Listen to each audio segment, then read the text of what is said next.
పరమేశ్వర స్వరూపమైన సభకి నమస్కారం. ఈశ్వరానుగ్రహంతో శ్రీరామాయణం మీద ఒక 6 రోజుల పాటు ప్రవచన కార్యక్రమం జరగాలి అని పెద్దలు సంకల్పం చేస్తే ఈశ్వరుడు దాన్ని నిర్విఘ్నంగా కొనసాగించి నేటికి ఈసారికి జరుగుతున్న ప్రవచనాల్లో చిట్ట చివరి రోజుకి చేరుకున్నాం. నేను మీకు మొట్టమొదటి రోజున ప్రసంగాన్ని ప్రారంభం చెయ్యడానికి ఇక్కడికి వచ్చినప్పుడు నేను రామాయణం గురించి ఏం చెప్పాలి అన్నదాని గురించి ఒక హితమిద్ధమైన అభిప్రాయంతో యథార్థానికి రాలేదు. ఎందుచేత అంటే రామాయణం మీద ప్రసంగం అంటే ఎక్కడ ముట్టుకుంటే నడవదలే, ఆయనే నడిపిస్తాడు మహానుభావుడు అని వచ్చేసాను. ఆ రోజు నుంచి యాదృచ్ఛికంగా నేను ఒక మాట అన్నాను, రామాయణాన్ని మీరు ఏ కోణంలో చూస్తే ఆ కోణంలో రామాయణం మీకు దర్శనమిచ్చి మిమ్మల్ని కృతార్థుల్ని చేస్తుంది, మీకు ఒక కొత్త విషయాన్ని ఆవిష్కరిస్తుంది అని. అందుకని ఆ రోజు నుంచి రామాయణాన్ని అనేక కోణాల్లో చూసే ప్రయత్నం చేశాను. అది సమయాభావం వల్ల అసంపూర్ణమైన నేను ఆ రకమైనటువంటి ఆలోచన విధానానికి ఒక ప్రయత్నం చేయడం ప్రారంభం చేశాను. అలా చూడవచ్చు రామాయణాన్ని. పెద్దలందరూ ఇంతకు ముందు చేసినదే ఆ ప్రయత్నం, ఎందరో ఇన్ని రకాలుగానో దర్శనం చేశారు. రామాయణం మీరు జాగ్రత్తగా గమనిస్తే అంతర్లీనంగా మీకు రామాయణంలో ఒక విషయం ద్యోతకం అవుతుంది. రామాయణంలో వాక్కుకి చాలా గొప్ప స్థానం. మాటకి రామాయణంలో ఎందుకంత ప్రాధాన్యత ఇచ్చారు అంటే మీరు చూడండి, మనకి సమస్త వేదముల యొక్క సారాంశము, సమస్త ఉపనిషత్తుల యొక్క సారాంశము, మనిషి జీవితంలో పాటించవలసినటువంటి ప్రధానమైన విషయాలు. కొన్ని వేల పుస్తకాలతో కూడినటువంటి వాంగ్మయం ఉంది. ఎన్ని పుస్తకాలు చదివి ఎంతమందిని సేవించి ఎన్ని విషయాలు మీరు తెలుసుకునేటప్పటికీ జీవితం సరిపోతుంది అనుష్ఠానానికి. కాబట్టి సమస్త శాస్త్రముల యొక్క సారాంశము మనిషికి చెప్పవలసి వస్తే ఏం చెప్పాలి అంటే మన ఋషులు దాన్ని అందంగా తీర్చిదిద్దారు. 4 మాటలు కూడా తీసుకోకుండా ఎంత అందంగా చెప్పారో చూడండి. సత్యం వద, ధర్మం చర, అంతే చాలు. ఈ రెండు నువ్వు బాగా జ్ఞాపకం పెట్టుకో. సత్యం వద అంటే సత్యమునే పలుకు, ధర్మం చర ధర్మమునందు చెరించు అనగా ధర్మమును అనుష్ఠించు. ఇందులో పెద్దపీట దేనికి వేశారు? సత్యం వద, సత్యమును పలుకు. పలుకు అంటే మాట్లాడడం విషయంలో సమస్త శాస్త్రములు మనిషిని శాసనం చేశాయి. ఇలా మాట్లాడు అని. ఇలా మాట్లాడు అని మనిషికి మాత్రమే చెప్పడం ఎందుకు? ఏం మిగిలిన ప్రాణులకి చెప్పకూడదా అంటే సమస్త పిపీలికాది పర్యంతమనందు గొప్ప వరం మనుష్యుడికి మాత్రమే ఇయ్యబడినది ఇది అంటే మాట. మీరు చూడండి, మనుష్యుడు మాట్లాడినట్టు మిగిలినటువంటి పశుపక్షాదులు జంతువులు మాట్లాడలేవు. ఒక్కసారి రామనామం చెప్పి మనం తరించిపోగలం. ఏది రామనామం చెప్పమని ఒక కుక్కను అడగండి, రామనామం చెప్పలేదు. నామం చెప్పగలిగినటువంటి అదృష్టం, సత్యం పలకగలిగినటువంటి అదృష్టం, సత్యాన్ని ఆవిష్కరించగలిగినటువంటి అదృష్టం ఒక్క మనుష్య జన్మకి మాత్రమే ఉంది. అందుకే సత్యం వద, మాట విషయంలో చాలా జాగ్రత్తగా ఉండు సుమా. లేదా సత్యమును పలుకు, సత్యమే పలుకు. సత్యం అంటే పరబ్రహ్మము, సత్యమే ఈశ్వరుడు. సత్యం శివం సుందరం అని పేరు ఆయనకి. కాబట్టి ఇప్పుడు నువ్వు ఎప్పుడు మాట్లాడినా పరబ్రహ్మమును గురించి మాట్లాడు, దైవనామస్మరణము చెయ్యి. ఈ మాట గురించి మనుష్యుడికి పెట్టినటువంటి నియమం ఇంకా ఏ ప్రాణికి లేదు. మీరు చూడండి, జంతువునాం నరజన్మ దుర్లభం శాస్త్రం నిర్ధారించింది. అనేకమైన ప్రాణులు ప్రపంచంలో ఉండవచ్చు, కానీ అత్యంత దుర్లభమైనటువంటి జన్మ ఏది అంటే కేవలము మనుష్య జన్మ మాత్రమే. నరుడిగా పుట్టడం అనేటటువంటిది అంత తేలికైన విషయం కాదు. నరుడిగా ఉన్నప్పుడు నరుడి యొక్క గొప్పతనం తెలియకపోవచ్చు. ఒక రిజర్వేషన్ దొరికి ఒక రిజర్వ్డ్ కంపార్ట్మెంట్లో ట్రావెల్ చేస్తున్న వాడికి జనరల్ కంపార్ట్మెంట్ తాలూకా కష్టం తెలియకపోవచ్చు. ఒక బెర్త్ మీద హాయిగా పడుకుని నిద్రపోయి తిరుపతిలో ఎక్కి కాకినాడలో దిగిపోయిన వాడికి జనరల్ కంపార్ట్మెంట్లో వచ్చిన వాళ్ళ బాధ ఎలా తెలుస్తుంది? ఒకసారి జనరల్ కంపార్ట్మెంట్ ఎక్కారనుకోండి, కూర్చోడానికి కూడా సీట్ లేకుండా ఒంటికాలి మీద నిలబడి ఒక రాత్రంతా తిరుపతి నుంచి కాకినాడ చేరుకుంటే స్లీపర్ కోచ్లో బెర్త్ని చూసేటప్పటికీ దాని గొప్పతనం ఏమిటో అర్థం అవుతుంది. ఆహా, రిజర్వేషన్ దొరకడం ఏమి భాగ్యం రా అనిపిస్తుంది జీవితంలో. అలా మిగిలిన ప్రాణుల యొక్క సంకట స్థితిని మీరు చూస్తే మనుష్య జన్మ యొక్క గొప్పతనం మీకు అర్థమవుతుంది. మిగిలిన ప్రాణులు ఎంత వాటికి లోపల సంస్కార బలం ఉండనివ్వండి, అవి భగవన్నామని చెప్పలేదు. కానీ ఏ సంస్కార బలము లేకపోయినా, ప్రయత్నపూర్వకంగా చెప్పకపోయినా, కేవలం ప్రసంగవశాత్ భగవన్నామాన్ని స్మరించినా చాలు వాడు గట్టెక్కిపోతున్నాడు. మీరు మొన్నటి వరకు భాగవతం విన్నారు అయ్యప్ప స్వామి గుడి ప్రాంగణంలో. అందులో అజామిళోపాఖ్యానం అంతా అదే కదండి. అగ్నిహోత్రాన్ని తెలిసి ముట్టుకున్నా కాలుతుంది. అయ్యో నాకు తెలియదండి కాలుతుందని, నాకు తెలియక ముట్టుకున్నాను అయినా కాలిపోవడమే, అంతే కాలిపోతుంది. అలాగే భగవన్నామమునకున్న శక్తి మీరు తెలిసి ముట్టుకోండి, తెలియక ముట్టుకోండి, భగవన్నామాన్ని పలికినంత మాత్రము చేత అది ఇయ్యగలిగినటువంటి ఫలితాన్ని అది ఇచ్చేస్తుంది. ఇటువంటి ఫలితాన్ని పొందడానికి మనుష్య జన్మయందు తప్ప అన్యమైనటువంటి జన్మల యందు ఆస్కారం లేదు. కాబట్టి జంతువునాం నరజన్మ దుర్లభం. చాలా కష్టం మనుష్యుడిగా జన్మించడం. మన ప్రయత్నం వల్ల మనం అలా జన్మించగలమా? జన్మించలేము. దానికి ఈశ్వరానుగ్రహం ఉండాలి. ఈశ్వరానుగ్రహం ఉంటే నరుడిగా జన్మించగలడు. జన్మనెత్తి నరుడిగా జన్మించిన దాని విలువ తెలియలేదనుకోండి, నరుడిగా జన్మించి ప్రయోజనం ఏమిటి? ఇదే శంకర భగవత్పాదులు శివానంద లహరిలో అడుగుతారు. నరత్వం దేవత్వం నగవన మృగత్వం మశకత అని. మీకు ఆ నరజన్మ యొక్క వైభవం తెలియనప్పుడు నరుడిగా జన్మించినా, కీటకంగా జన్మించినా, పశువుగా జన్మించినా, పక్షిగా జన్మించినా, దేనిగా జన్మించినా ఒకటే. ఏ ఉపాధిలో ఉన్నా ఈశ్వరుని యందు భక్తి ఉందనుకోండి, దాని విలువ వేరు. ఒక సాలెపురుగు భగవంతుని యందు భక్తి పెంచుకుంది, మోక్షం పొందలేదా? ఒక పాము పెంచుకుంది, మోక్షం పొందలేదా? ఒక ఏనుగు పెంచుకుంది, పొందలేదా? ఒక తిన్నడు పెంచుకున్నాడు, పొందాడు.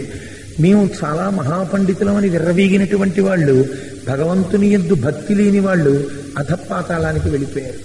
ఎందుకు వెళ్ళిపోయారు అంటే, జీవితములు మనుష్య జన్మలోకి వచ్చినా దాని వెనకాతల ఉన్నటువంటి పవిత్రత అర్థం చేసుకోలేనప్పుడు ఆ జన్మ వలన ఉండేటటువంటి ప్రయోజనం చాలా తక్కువ. ఇది ప్రధానముగా మనిషి తెలుసుకోగలగాలి. వాక్కు అన్న మాటకు అర్థం ఏంటో తెలుసా అండి? కేవలం మాట్లాడమని కాదు. వాక్కు వేరు, శబ్దము వేరు. మీరు చాలా జాగ్రత్తగా జ్ఞాపకం పెట్టుకోవాలి ఈ విషయాన్ని. శంకర భగవత్పాదులు సౌందర్య లహరి ఒక శ్లోకానికి వ్యాఖ్యానం అంతా దీని మీదే నడుస్తుంది.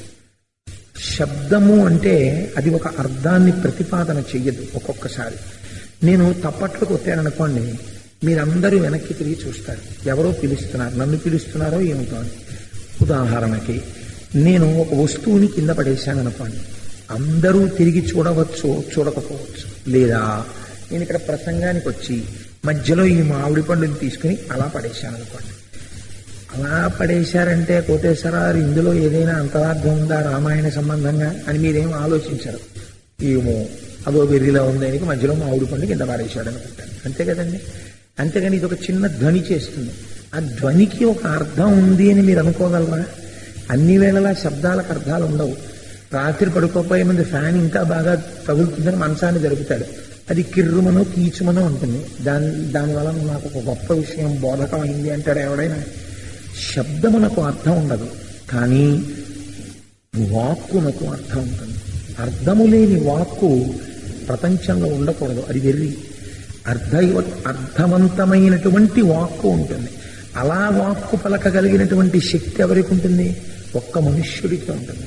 అర్థముతో కూడినటువంటి వాక్కుని ఇతర ప్రాణులు పలకవు, మనుష్యుడు ఒక్కడే పలుకుతాడు. అలా పలకగలగడం, అలా చెప్పగలగడం, అలా తాను చదవగలగడం, అలా భగవంతుడి దగ్గర కూర్చుని ఆరాధన చెయ్యగలగడం, తన పిల్లల దగ్గర కూర్చుని ఒక భాగవతం చదువుకోవడం, ఇది మనుష్యుడికి కలిగినటువంటి గొప్ప అదృష్టం. ఇది మిగిలినటువంటి ప్రాణులకు ఉండదు. అందుకనే వాక్కు గురించి ఒక నియమం ఉంది. వాక్ అంటే అస్తమానం మాట్లాడని కాదు. నాకైతే మనుష్య జన్మ వచ్చింది కదండి, మాట నాకు అదృష్టం కదా, నేను ఎప్పుడూ మాట్లాడుతూ ఉంటాను, అలా మాట్లాడకూడదు. అలా మాట్లాడితే మళ్ళీ మీ సహజ స్థితిని కోల్పోతారు మీరు. కాబట్టి ఒక స్థితిలో మౌనము ఆధారము. మీరు చాలా నిశ్శబ్దంగా ఉండాలి. ఎంత అవసరం లేదో, అవసరం లేదు అనుకుంటే మీ జేబులో 1000 రూపాయలు ఉన్నాయనుకోండి, మీకు ఇప్పుడు ఏం అవసరం లేదు. 1000 రూపాయలు నాకేం అవసరం లేదు కదా ఇప్పుడు ప్రస్తుతానికి అని తీసి మీరు ఇలా రోడ్డు మీద పడేస్తారా? పడేయరు. 1000 రూపాయలేమో ఇప్పుడు కాకపోతే తర్వాత అవసరం వస్తుంది అని దాస్తారు. వాక్కు కూడా అంతే. వాక్కు ఎలా పడితే అలా, దేనికి పడితే దానికి వాడడానికి శాస్త్రమునందు నిషిద్ధము, మాట్లాడకూడదు. కానీ మనుష్య జన్మ యథార్థానికి ఎందుకు పాడైపోతుందో తెలుసండి? వాక్కు వల్లే పాడైపోతుంది. కారణం ఏమిటంటే మనకి తోచకపోతే తేరగా దొరికేది ఏమిటంటే మాటలే. ఏమీ తోచట్లేదంటే ఇంకోటి దగ్గర కడతాడు. ఆయన ఏదో పుస్తకం చదువుకుంటుంటాడు, బాగుండదు, మరి ఈయన వచ్చాడు, వెళ్ళి కూర్చోవాలి, ఇంకా మొదలెడతాడు సోది. అక్కర్లేని విషయాలన్నీ మాట్లాడతాడు. అవి విన్నందుకు ఈయన ఏం చేయాలి? ఎక్కడో జవాబు చెప్పాలి. ఇటువంటి ప్రసంగంలో పాల్గొన్నందుకు ఏమవుతుందంటే ఎక్కడో అక్కడ వ్యగ్రత వస్తుంది. ఈయన కూడా తన సత్వగుణాన్ని వదిలేసి ఈయన కూడా ఏదో మాట్లాడతాడు. అక్కడి నుంచి ఈయనకి పాపం, వాడికి పాపం. సమయమా అయిపోతోంది, పాపమా మూట కట్టేస్తున్నాడు.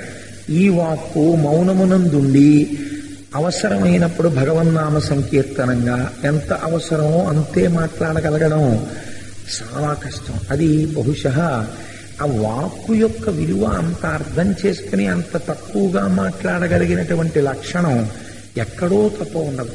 అసలు నేను ఒక విషయం చదివి ఒకప్పుడు ఆశ్చర్యపోయాను. నేను post graduate diploma in industrial relations and personal management చదువుతున్నప్పుడు ఒక ఫారిన్ ఆధార్ తాలూకు పుస్తకం ఒకటి చదివాను పర్సనల్ మేనేజ్మెంట్ మీద. అందులో ఆయన రాశాడు, an effective personnel manager should learn when to speak and when to cut a joke అని రాశాడు. నేను ఒక అరగంట ఆశ్చర్యం, ఎంత గొప్ప మాట ఇది. అంటే సిబ్బందిని నడిపించేటటువంటి సమర్థుడైన అధికారికి ఎప్పుడు మాట్లాడాలో, ఎప్పుడు జోక్ వేయాలో కూడా తెలిసి ఉండాలి అని రాశాడు. అదే పనిగా జోకులు వేస్తున్నారనుకోండి, ఆయనే జోక్ వేస్తాడు మీతోటి. స్టాఫ్ ఎవరు మాట వినరు. ఆఫీసర్ గారికి ఏ పని లేదనుకోండి, పనున్న వాళ్ళే ఛాంబర్లో కూర్చోవాలి. అంతేగాని ఏం పని లేదని ఆయన వచ్చి నలుగురితో కబుర్లాడుతూ కూర్చున్నాడు అనుకోండి, అంటే ఈయనే వెళ్ళి రేపు పిలుస్తాడు, రండి సార్ కాసేపు కబుర్లు చెప్పాలని తర్వాత చేసుకోవచ్చు పని అంటే. అందుకని మాట అనేటటువంటిది చాలా పొందిగ్గా ఉండాలి. మాటల చేత దేవతలు మన్నన చేసి వరంబులిత్తురున్. మాట వల్లే గౌరవం కలుగుతుంది.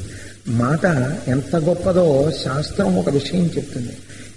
నీకు ఒక ప్రిస్క్రిప్షన్ ఇస్తున్నాం, మాట ఎలా ఉండాలో నీకు చెప్తున్నాం. బాగా జ్ఞాపకం పెట్టుకో ఈ విషయాలు, ఇవి జ్ఞాపకం పెట్టుకుని జీవితంలో మసులుకో అంటుంది. సత్యం బ్రూయాత్ ప్రియం బ్రూయాత్ న బ్రూయాత్ సత్యమప్రియం. ఎంత అందమైన మాట చెప్పిందో చూడండి. సత్యం బ్రూయాత్, సత్యం వదా, దాన్ని తీసుకుంది. సత్యం బ్రూయాత్, ఎప్పుడు మాట్లాడినా సత్యమే మాట్లాడు. సత్యం బ్రూయాత్ ప్రియం బ్రూయాత్, అది సత్యమే. సత్యమైన నువ్వు మాట్లాడేటప్పుడు ప్రియంగా మాట్లాడాలి. ప్రియంగా మాట్లాడకుండా అప్రియంగా మాట్లాడకూడదు.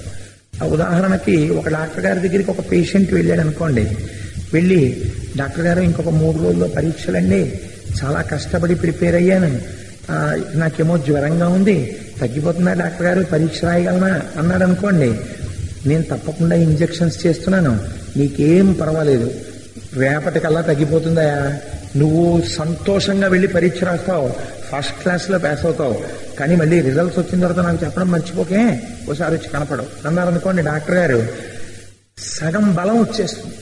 అంతేకాని నా చేతిలో ఉందంటే నేనంటే ఇంజెక్షన్ చేస్తాను, నీ కర్మని బట్టి ఉంటుంది, తగ్గితే రాస్తావు, లేకపోతే వచ్చే ఏడాది పోతావు, నా చేతిలో ఉంది, నీ పరీక్షకి నాకు సంబంధం ఏంటి, చేయించుకుంటావా వైద్యం ఇంకోటి దగ్గర పోతావు చెప్పాను అనుకోండి, అప్పుడు ఎలా ఉంటుంది, 102, 104 అవుతుంది. ప్రియం బ్రూయాత్, అది సత్యమే కావచ్చు, ఆయనకి జ్వరం ఇంకో 2 రోజులు ఉండొచ్చు యథార్థానికి, కానీ మాట్లాడేటప్పుడు కొంచెం ప్రియంగా మాట్లాడాలి. అప్రియమైన సత్యమైన చెప్పేటప్పుడు మర్యాదగా చెప్పాలి. నా బ్రూయాత్ సత్యమప్రియం, మేము ప్రియంగా మాట్లాడమన్నాం కదా అని చెప్పి ఒక్కొక్కరిది ఎలా ఉంటుందంటే ధోరణి, సత్యం పలకడానికి వాడికి ఎప్పుడో వస్తుంది అవకాశం, వాడు ఎప్పుడూ సత్యం చెప్పడం, అందుకని వాడికి ఎప్పుడో వచ్చింది అవకాశం. ఎలా వచ్చింది అంటారేమో మీరు, పాప ఆయన ఎవరో 11 రోజులు దీక్ష పట్టి 11 రోజులు యజ్ఞం పూర్తి చేసి ఆ రోజున పూర్ణాహుతి చేస్తున్నాడు. ఇంకా పూర్ణాహుతి చేసేస్తే యజ్ఞం అయిపోయింది, అవభృత స్నానం చేసేస్తాడు. ఇంకా పూర్ణాహుతి చేద్దామని చెప్పి లేస్తున్నాడు పీటల నుంచి. ఆయన తండ్రి గారు మరణించారని ఫోన్ వచ్చింది.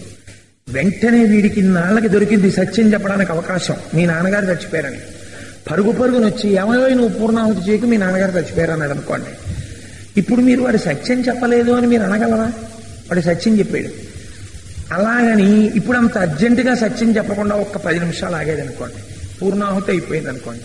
అయిపోయిన తర్వాత ఈ విషయం చెప్పాడు అనుకోండి, దానివల్ల ప్రమాదం ఏమైనా ముంచుకొచ్చేస్తుందా? ఆకాశం విరిగి మీద పడిపోతుందా? 85 ఏళ్ళు పెద్ద ఆయన వెళ్ళిపోయాడు. న బ్రూయాత్ సత్యమ ప్రియం, సత్యం బ్రూయాత్ ప్రియం బ్రూయాత్. ప్రియంగా చెప్పడం నేర్చుకో, సమయాసమయములను ఆలోచించి మాట్లాడు.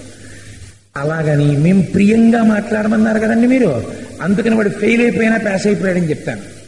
అలాగా కుదరదు. శాస్త్రం ఎంత తర్కం చేసిందో చూడండి. వీడిని మేము ఇలా మాట్లాడమంటే వాళ్ళు అలా మాట్లాడతారేమో అని. న బ్రూయాత్ సత్యమ ప్రియం. నువ్వు మేము ప్రియంగా మాట్లాడమన్నామని నువ్వు మళ్ళీ సత్యాన్ని అప్రియంగా ఎప్పుడూ మాట్లాడకు. అలాగే నానృతం బ్రూయాత్ ప్రియంచనానృతం బ్రూయాత్. వాడికి ప్రియంగా ఉంటుందని అబద్ధాలు చెప్పకు. నీ జీవితాన్ని ఈ 4 వాక్యాల మధ్యలోకి కట్టడి చేసుకో. ఒక మాట మాట్లాడే ముందు జ్ఞాపకం చేసుకుంటుంది. సత్యం బ్రూయాత్ ప్రియం బ్రూయాత్, అందులోకి పడుతోంది వాక్యం, చూసుకుని మాట్లాడుతుంది. లేకపోతే వృధా అయిపోతుంది. కొంత ఎక్సర్సైజ్ మొదలు పెడితే ఈనాటికి కాకపోతే ఒకనాటికి ఒక స్థితికి చేరగలవు, లేకపోతే వాక్కు పాడవుతుంది. అందుకే వాక్కు గురించి ఒక అద్భుతమైనటువంటి మాట చెప్పేస్తారు.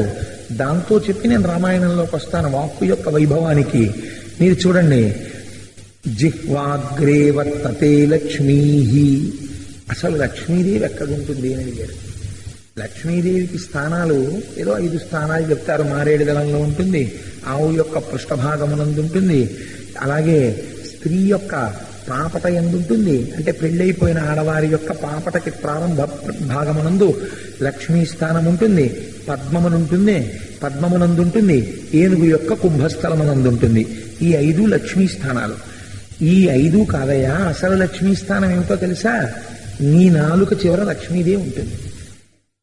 ఒక్కొక్కటి చూడండి మీరు, మీకు ఆశ్చర్యకరంగా ఉంటుంది. ఏమంటే ఎందుకు మీరు ఇలా ఉన్నారు అని అడిగారు అనుకోండి. పూర్వం మొదట్లో నేను చాలా గవర్నమెంట్ ఉద్యోగం చేసేవాడినండి. నాకు 10th క్లాస్ పాస్ అవగానే అదృష్టవశాత్తు రైల్వేస్లో మంచి ఉద్యోగం వచ్చింది. ఆ రోజుల్లోనే నాకు 750 రూపాయలు ఇచ్చేవారండి అంటాడు. మరి అదేంటంటే ఎందుకు ఇలా చేసుకుంటున్నారు, ఇంత కష్టాల్లో ఉన్నారు ఎందుకు అన్నారు అనుకోండి. ఆఫీసర్ గారికి పగవ పడ్డానండి, తీసేశారంటే. అంటే ఎక్కడుంది లక్ష్మి? ఇక్కడుంది. జిహ్వాగ్రే వర్తతే లక్ష్మీ. వాడి ఐశ్వర్య భ్రష్టత్వం ఎక్కడి నుంచి వచ్చిందంటే ఆ నాలుక చివరి నుంచే వచ్చి వాడు పాడైపోతాడు. నేను పేరు చెప్పకూడదు కానీ బాగుండదు, చెప్తే నాకు తెలుసు. కాకినాడ పట్టణంలోనే ఒకరు, ఎప్పుడైనా ఆంతరంగికంగా చెప్పగలను కానీ సభాముఖంగా చెప్పలేను. ఆయన ఒకసారి ఏమైందంటే మిత్రులందరూ కూర్చుని ఉండగా, మిత్రుణ్ణి ఆదుకోవడము అంటే షూరిటీ సంతకం పెట్టడమే అని వాదన చేశాడు. ఆ వాదన చేస్తున్నంతసేపు విన్నాడు ఆయన. మరునాడు సాయంకాలం ఆ మిత్రులతో ఉండగా, నేను వ్యాపారం మొదలెడుతున్నాను, నా సంగతి మీకు తెలుసు కదండి, ఒక్క షూరిటీ సంతకం పెట్టండి అని వచ్చాడు. నేను అదంతా వాదించాడు, షూరిటీ సంతకాలు ఎట్టాలని. ఎందుకు వచ్చిన షూరిటీ సంతకాలయా అని అవతల ఆయన వాదించాడు. అలా షూరిటీ సంతకం పెట్టకపోతే నువ్వు ఇంకోటి ఉద్ధరించినట్టు మిత్రత్వం ఏంటి అని ఈయన వాదించాడు. ఈ మొహమాటానికి సంతకం పెట్టాడు. ఈ సంతకం పెట్టిన ఆయన ఐపీ పిటిషన్ పెట్టాడు. ఈయన ఐశ్వర్యం అంతా అప్పిచ్చిన వాళ్ళు అట్టుకుపోయారు. ఈయనకి గుండెపోటు వచ్చి చచ్చిపోయాడు. పిల్లలు రోడ్డు మీద పడిపోయారు.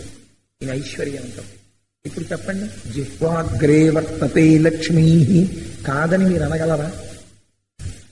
జిహ్వాగ్రే వర్తతే లక్ష్మీ జిహ్వాగ్రే మిత్రబాంధవా. మిత్రులు బంధువులు ఎక్కడుంటారో తెలుసా అండి? ఇక్కడ ఉంటారు. మీరు ఒక్కొక్కరిని చూడండి, 80 ఏళ్ళు వచ్చేస్తాయి. ఆయన మాట్లాడతాడేమో అని మీరు భయపడాల్సి ఉంటుంది. అయ్యో ఈయన కనపడ్డాడు పొద్దున్నే ఏమైనా మాట్లాడతాడేమో అని. ఎందుకనంటే అసలు మాట్లాడాడో అమంగళకరంగా మాట్లాడతాడు. మీరు హాస్పిటల్లో ఉన్నారన్నారు అంటాడు కనపడగానే. అయ్య బాబాయ్ నేను ఎక్కడ ఉన్నానండి హాస్పిటల్లో? మీరు కాదు కోటేశ్వరరావు గారు, కామేశ్వరరావు అంటాడు. ఇప్పుడు కనపడగానే పోనీ ఆ కులాసాయ అండి మీరు అని అడగచ్చు. అలా అనడం. మీరు హాస్పిటల్లో ఉన్నారంటే నేను కొంతమందిని చూశానండి, నేను ఆశ్చర్యపోయాను. అసలు ఆ మాట తీరికి నేను పేర్లు దాచుకోవడానికి కష్టపడుతుంటాను, గబుక్కున పేరు బయటకు వచ్చేస్తుందేమోనని, బాగుండదు సభాముఖంగానని. అదేంటి ఏమండి మన ఇద్దరం మీరు పెద్దాపురంలో ఉన్నప్పుడు పలానా ఆయన ఉండేవాడు కదా, ఆయన కులాసాగా ఉన్నారా అని అడగడం. ఆయన ఇంకా బతికే ఉన్నాడండి అంటారు. ఆయన ఇంకా బతికే ఉన్నాడా అంటే ఆయన కులాసాగా ఉన్నారా అని అడగాలి నువ్వు. అలా అడగడం. ఆయన బతికే ఉన్నాడా అని అడుగుతాడు. అంటే వ్యగ్రత మాట యందు. కొన్ని మాటలు నోటి నుంచి రాకూడదు, చాలా జాగ్రత్తగా ఉండాలి. ఒక్కొక్క కాలమునందు, ఒక్కొక్క క్షణమునందు, ఒక్కొక్క సమయమునందు నోటి నుంచి ఒక మాట వచ్చిందనుకోండి, అది ఏదో గండకాలం అనుకోండి, తథాస్తు అనబడింది అనుకోండి, అది జరుగుతుంది. అమంగళకరమైన మాట నోటి వెంట పలుకరాదు. కనుకనే పూర్వం మన పెద్దవాళ్ళు తథాస్తు దేవతలు ఉంటారు, ఏమిటిరా మాట్లాడేవారు. కాబట్టి మీరు ఎంత స్నేహితుడు కానివ్వండి, మీరు అమంగళకరమైన మాటలు మాట్లాడుతున్నారనుకోండి, ఆయన దూరంగా ఉంటాడు. చాలా తప్పు మాట మాట్లాడారండి, ఎలా వెళ్ళగలం దగ్గరికి అంటారు. అది మీ దగ్గర ఒక 1000 రూపాయలు తీసుకున్నా ఏమనుకోరు. మీ మనస్సుకి బాధ దేని వల్ల కలుగుతుందంటే మాట వల్ల కలుగుతుంది. దానివల్ల ఏమైపోతుందంటే స్నేహం పోతుంది. జిహ్వాగ్రే మిత్రబాంధవా జిహ్వాగ్రే బంధనం ప్రాప్తి. నాలుక చివర మాట వల్ల ఒక్కొక్కసారి ఖైదులో పడిపోతాడు, జైల్లోకి వెళ్ళి పడతాడు. ఇవన్నీ నేను ఉదాహరణలు చెప్పను, కొంచెం భయపెడతాయి. అలాగే ఒక్కొక్కసారి ఎంత దారుణంగా ఉంటుందంటే జిహ్వాగ్రమునందే మృత్యువు కూడా ఉంటుంది. నాలుక చివరి నుంచి మాట్లాడకూడనటువంటి మాట మాట్లాడి మృత్యువుని కొని తెచ్చుకుంటాడు. కాబట్టి మాట విషయంలో చాలా జాగ్రత్తగా ఉండు. ఆపదలందు ధైర్యగుణ మంచిత సంపదలందు దాల్మియున్ అని భూవసభాంతరాళమున పుష్కళ వాక్చతురత్వము ఆజి బాహాపటు శక్తియున్ విద్యయందు వాంఛా పరివృద్ధియున్ ప్రకృతి సిద్ధగుణంబులు సజ్జనాళికిన్ అంటాడు భర్తృహరి సుభాషితాల్లో. ఒక మాట మీకు చరిత్రని మారుస్తుంది, బాగా జ్ఞాపకం పెట్టుకోండి. మాట వైభవాన్ని అందుకే రామాయణం అంత గొప్పగా చూపించింది. రామాయణానికి ఆధారం వాక్యే. మీకు నేను ఒక్క ఉదాహరణ చెప్పి నేను ఉపన్యాసంలోకి వెళ్ళిపోతాను. ఎందుకంటే వాక్కు యొక్క వైభవం చెప్పకుండా నేను రామాయణంలో వాక్కు వైభవం చెప్తే అది అంతగా మీ యందు నిలబడకపోవచ్చు. నేను మీకు ఒక్క ఉదాహరణ చెప్తాను. ఇవాళ మనకి అటువంటి మహాపురుషులు చేసినటువంటి సాధితముల గురించి, వాళ్ళ విజయములను గూర్చి, వాళ్ళ నడువడి గూర్చి మన పిల్లలకి మనం చెప్పాం.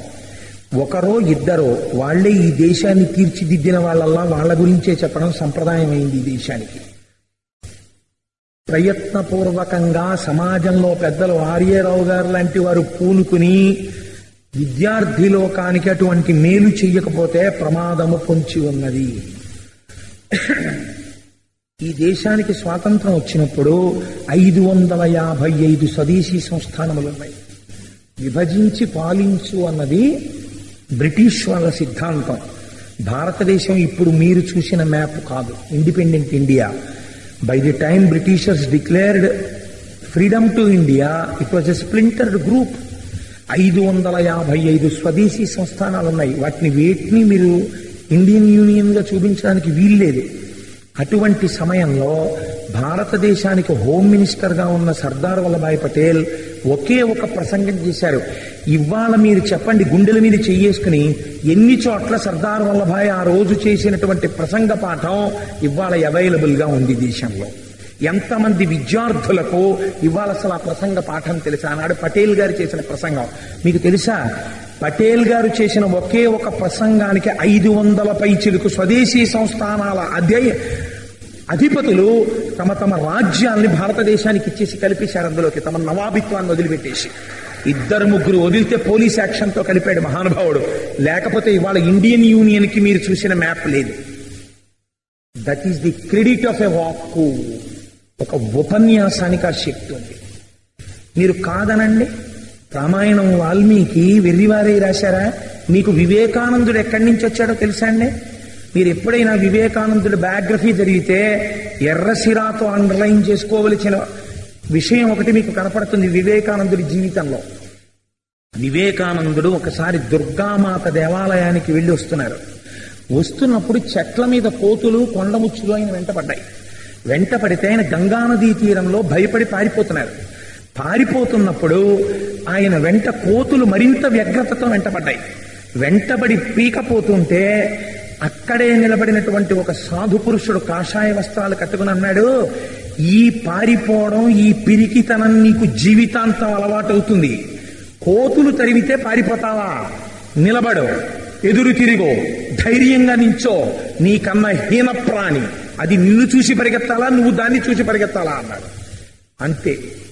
ఎదురు తిరిగి వివేకానందుడు అత్యంత గంభీరంగా ఇలా నిలబడ్డాడు. ఇవాళ మీరు చాలా చోట్ల చూసే పోస్చర్ అదే. ఇలా నిలబడ్డాడు ఆయన. అంతే. కోతులన్నీ వెనక్కి తిరిగి వెళ్ళిపోయి సాధు పురుషుడికి నమస్కారం చేశాడు. ఈ క్షణం నుంచి నా జీవితంలో పిరికితనానికి తావు లేదు అన్నాడు.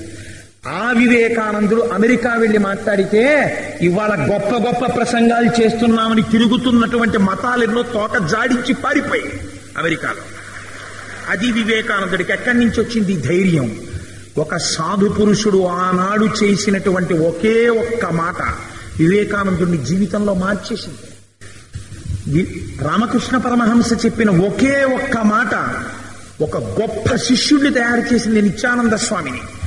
ఆయన వచ్చి, నేను కామాన్ని తట్టుకోలేకపోతున్నాను, నాకు అస్తమానం కామం ప్రచోదనం అయిపోతుంది శరీరంలో, మహాత్మా మీరు నా గురువులు, మీ దగ్గర దాచకూడదు, నేను నిజం చెప్తాను, నన్ను ఎలా రక్షించుకోమంటారు అని అడిగారు. పరమహంస ఒక్క చిరునవ్వు నవ్వి అన్నారు, కామాన్ని వదిలిపెడతానంటే ఏమిటి? కామాన్ని వదలకూడదు, దాన్ని ఈశ్వర కామముగా మార్చు, నాకు ఈశ్వరుడు కావాలన్న కోరికగా మార్చు, నువ్వు ధన్యాత్ముడవు అన్నారు. అంతే, మార్చుకున్నాడు ఆయన. ఎలా మార్చుకోనన్నాడు? హరినామస్మరణ చెయ్యి అన్నారు. ఎలా వస్తుంది అనుకున్నాడు. తర్వాత చేసి తెలుసుకున్నాడు నిత్యానంద స్వామి కామానికి హరినామం ఎలా విరుగుడవుతుందో. చేసి ఒక గొప్ప మహాపురుషుడై, సన్యాసి అయి, ఆత్మజ్ఞాని అయి, పునరావృత్తి రహిత శాశ్వత శివ సాయుధ్య స్థితిని పొందాడు. ఒక్కొక్క మహాపురుషుడి మాట జీవన గతుల్ని మార్చేస్తుంది. శ్రీరామాయణం మీకు ఎక్కడి నుంచి ఆవిర్భవించింది? మీరు చూడండి. రామాయణం ఆవిర్భవించడానికి కారణం, మిట్ట మధ్యాహ్నం వేళ సంధ్యావందనం చేసుకోవడానికి తమసా నదికి బయలుదేరి వెడుతున్నారు మహర్షి. వాల్మీకి మహర్షి వెడుతుంటే ఒక గురువు వెనకాతల శిష్యుడు వెళ్ళినప్పుడు ఎలా వెళ్లాలో మర్యాద చూపిస్తుంది శాస్త్రం. గురువుగారు ముందు వెడుతుంటే గురువుగారు స్నానం చేసిన తర్వాత కట్టుకునే పొడి బట్ట, గురువుగారు అట్నుంచి తెచ్చుకునేటటువంటి జలం తెచ్చుకునే పాత్ర శిష్యుడు పట్టుకుని వెళ్ళాలి. వెనక శిష్యుడు వెడుతున్నాడు. ఆయన వెడుతూ తమసా నదిలో స్నానం చేయడానికి దిగబోతూ అలా చూశారు. ఒక బోయవాడు వచ్చి 2 క్రౌంచ పక్షులు మిథునం చేస్తున్నాయి. మైథునావస్థలో ఉన్నటువంటి క్రౌంచ పక్షులలో మగపక్షి వంక గురి చూసి ఒక బాణం వదిలాడు. ఆ బాణం వెళ్ళి దాని గుండెల్లో గుచ్చుకుంది. గిర్ర గిర్ర గిర్ర గిర్ర తిరుగుతూ అరుపులరుస్తూ ప్రాణాలు కోల్పోయి కింద పడిపోయింది. మంచి మైథున సుఖంలో ఉన్నటువంటి ఆ ఆడక్రౌంచం తెప్పరిల్లి విలవిల విలవిల ఏడుస్తూ ఆకాశంలో గిరికీలు కొట్టింది. తన ప్రమేయం లేకుండా, తన ఆలోచన లేకుండా ఒక వాక్కు బయటికి వచ్చింది వాల్మీకి మహర్షి నుంచి. మానిషాద ప్రతిష్టాత్వం అగమశాశ్వతీ సమాహ యత్క్రౌంచ మిథునాదేకం అవధీహి కామమోహితం అన్నారు. 2 క్రౌంచ పక్షులు మిథునావస్థ యందుండగా జాలి లేకుండా మగపక్షిని బాణముతో కొట్టినటువంటి ఓ నిషాదుడా, నీవు చాలా కాలము భూమి యందు ఉండకుండా ఉండదవుగాక అని శాపవాక్కునిచ్చారు. ఇచ్చారు కానీ శాపం క్రౌర్యంతో ఉండాలి. ఏమిటి ఇంత అందంగా ఉంది, సంగీతానికి కట్టుబడుతోంది, వీణ మీద పలుకుతోంది, అదే తలుచుకుంటూ తిరిగి వచ్చారు. మానిషాధ ప్రతిష్టాత్వం అగమశాశ్వతీ సమా యక్రౌంచ మిథునాదేకం అవధీహి కామమోహితం. చాలా అందంగా ఉంది శ్లోకం. యథాలాపంగా నా కోపంలోంచి బయటకు వచ్చిన శాపవాక్కుకి ఇంత మాధుర్యం ఎక్కడి నుంచి వచ్చింది అని ఆలోచించారు. అప్పుడు నారదుడు వచ్చాడు. వచ్చి నువ్వు చెప్పినటువంటిది కేవలము శాపం కాదు, అందులో అంతర్లీనంగా రామాయణ మహాకావ్యమున్నది. కామము చేత కళ్ళు మూసుకుపోయి కామసుఖం అనుభవించడమే జీవితంలో ప్రధాన ప్రయోజనంగా ఉన్నటువంటి ఒక క్రౌంచ పక్షి తన భార్య అయిన ఆడపక్షితో ఉండగా వంకర టింకరల నడక కలిగినటువంటి ఆ మగ క్రౌంచాన్ని బాణంతో కొట్టిన ఓ శ్రీనివాసుడా నీ కీర్తి శాశ్వతమగుగాక అని వేరర్థం వచ్చింది అందులోంచి. ఇప్పుడు ఎవరు అలా వంకర టింకర నలక కలిగిన రాక్షసుని బాణంతో కొట్టినవాడు అంటే, నడువడి సరిగ్గా లేని రావణాసురుడనబడేటటువంటి రాక్షసుడు మండోదరితో మైథున సుఖాన్ని అనుభవించి విచ్చలవిడిగా తిరుగుతున్నప్పుడు రామబాణము చేత కొట్టి రావణ సంహారము చేసి లోకరక్షణము చేసిన శ్రీరామ నీ కీర్తి శాశ్వతమగుగాక.